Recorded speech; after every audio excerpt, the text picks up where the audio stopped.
A few days ago, I made a video about the 5 greatest treasures in Minecraft. A video about that can be found above. And in that video, I mentioned that one of the 5 items are the zombie skeleton and creeper heads, and that the only way you can obtain them at all is by having lightning strike a creeper and then using that charged creeper to kill another skeleton, zombie, or creeper. Yeah.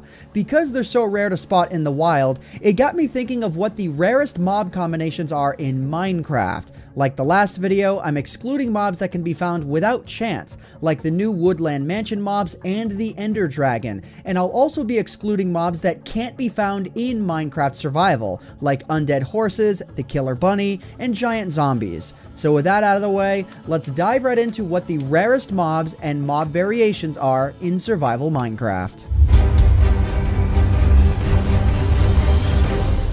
Alright, I'm gonna start this list off by picking up where the previously mentioned video left off. Lightning mobs. While zombie pigmen and witches can be summoned via a lightning strike to a pig or a villager, I want to focus on lightning creepers. In all of my days of playing Survival Minecraft, I've only ever seen a lightning creeper in Survival Minecraft twice, and the first time was actually on video in One Life Achiever episode 6. I'll go ahead and I'll link it above.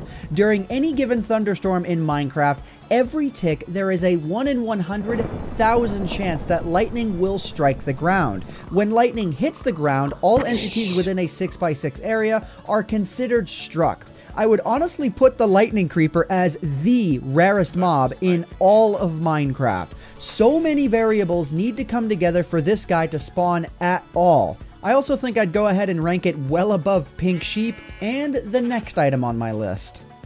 Number 2 involves lightning, but in a slightly different way. The skeleton trap, aka the 4 horsemen. Depending on the difficulty of your game, for every bolt of lightning that hits the ground, there's anywhere between a 3.75 and a 33.75% chance that the skeleton trap will spawn, and the chances go up as the difficulty goes up. If one spawns and you get within 10 blocks of the skeleton trap, lightning will immediately strike the horse no matter what kind of weather is going on, and the 4 skeleton horses will spawn with skeletons wearing enchanted iron helmets and enchanted bows while riding the skeleton horses. If you don't have a bow on hand ready to deal with these guys, it's gonna be a bad time.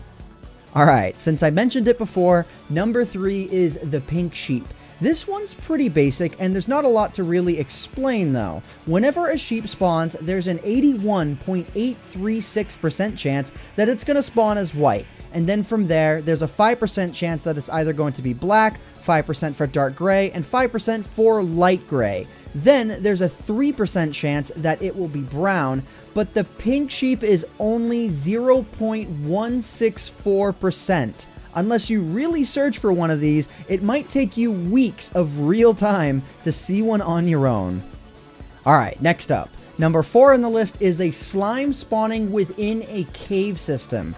Ever since swamp biomes came out, slimes are a lot easier to find during nighttime cycles with anything that doesn't have a new moon. But in the original days of Minecraft, the slime was truly a really rare find. In Minecraft, around 1 in 10 of all of the chunks are designated as slime chunks, and underground slimes can only spawn within these chunks and below layer 40. Once these conditions are met, however, to my knowledge, they have the same chance of spawning as any other mob. Maybe not insanely rare these days, but before lightning creepers, before colored sheep, and many other mobs, slimes were truly the hardest mob to find in Minecraft. Alright, let's move on to the last 2. The second to last one is one of the most classic rare mobs, which is the spider skeleton jockey, and it has a 1% chance of spawning in place of any given spider, whether naturally spawned or within a dungeon.